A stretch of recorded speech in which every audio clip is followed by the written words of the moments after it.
जिला हालचाल आज रही बौद्ध जिला तथ्य देइछन्ति आम बौद्ध संवाददाता संपत कुमार अग्रवाल और उपस्थापन मो नीना साहू।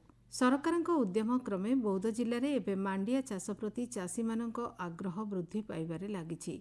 जिले में मांडिया चाष प्रति चाषी मान आग्रह वृद्धि करने उद्देश्य कृषि विभाग पक्षरु सचेतनता कार्यक्रम सी अन्न अभियान, मांडिया रथ परिक्रमा, मांडिया क्षेत्र प्रदर्शन, क्रॉप कटिंग कार्यक्रम सहित मांडिया मंडीर व्यवस्था करा जायछि। जिले में 6टी मांडिया मंडी आरंभ करा सह सरकारଙ୍କ घोषित सर्वनिम्न सहायक मूल्य रे मांडिया सबु क्रय करा जाउछि। श्री अन्न अभियान मांडिया रथ ग्राम परिक्रमा करी मांडिया चाष ताहार लाभ और सरकारी रिहाती उपरे जनसाधारण को सचेतन करा जाउछि। श्री अन्न अभियान सहायतारे मांडिया चाष प्रति चाषी मानक आग्रह वृद्धि कार्यक्रम गुड़िकरे शताधिक चाषी, कृषि मित्र एवं स्वयं सहायक महिला माने अंशग्रहण करुछन्ति।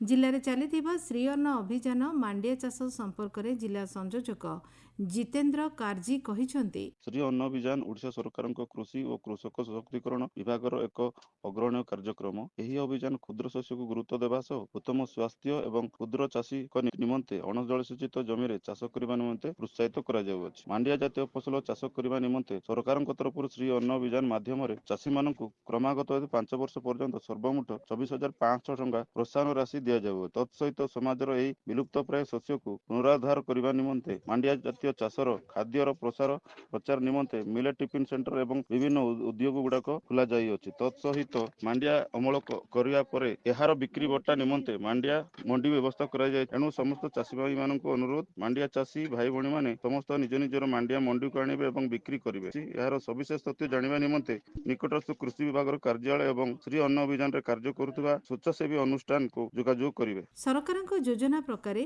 बौद्ध जिल्लार वरिष्ठ नागरिक माने तीर्थयात्रा करिवार सुजोग पाइछन्ति।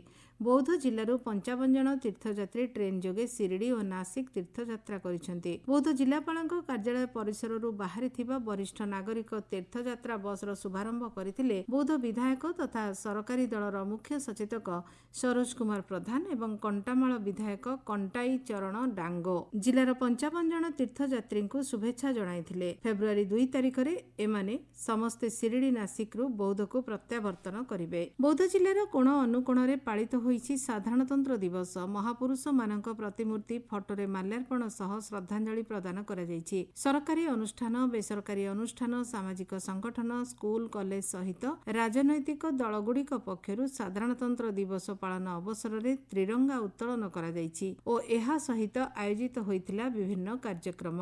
बौद्ध जिला स्टाडियम ठारे अनुष्ठित जिला स्तरीय कार्यक्रम रे जिलापाल सुब्रत कुमार पंडा मुख्य अतिथि भावे जोगदेई जातीय पताका उत्तोलन करथिले। बौद्ध जिला बीजेपी पक्षरु बौद्ध टाउन हॉल ठारे संविधान गौरव दिवस आयोजित होईछि। मुख्य अतिथि भावे राज्यसभा सांसद सुजित कुमार, सम्मानित अतिथि भावे मुख्य सचेतक सरोज कुमार प्रधान, पूर्वतन विरोधी दल नेता सचिदानंद दलाल, वरिष्ठ आईनजीवी चित्तरंजन पाणिग्राही, बीजेपी जिला सभापति विप्रचरण महांती जोग देइथिले। बौद्ध जिले में जातीय भोटर दिवस रे सचेतनता कार्यक्रम आयोजित होईछि। गणतंत्र सुरक्षा निमंते भोटर मानको भोट दान रे सक्रिय अंशग्रहण करने निमंते साधारण सभा और सचेतनता कार्यक्रम अनुष्ठित होइथिला। बौद्ध टाउन हॉल ठारे जिला प्रशासन, समग्र शिक्षा, स्वास्थ्य विभाग और जिला शिशु सुरक्षा विभाग पक्षरु जिला स्तरीय जातीय शिशु कन्या दिवस और बेटी बचाओ बेटी पढ़ाओ कार्यक्रम अनुष्ठित होईछि। कार्यक्रम रे मुख्य अतिथि भावे सरकारी दल मुख्य सचेतक तथा बौद्ध विधायक सरोज कुमार प्रधान जोग देइथिले। सम्मानित अतिथि भावे जिलापाल सुब्रत कुमार पंडा, अतिरिक्त जिलापाल अनिरुद्ध प्रधान, उप जिलापाल प्रवीण कुमार बानुआ जोग देई कन्या मानक सुरक्षा पई समस्ते सचेतन हेबाकू परामर्श देइथिले।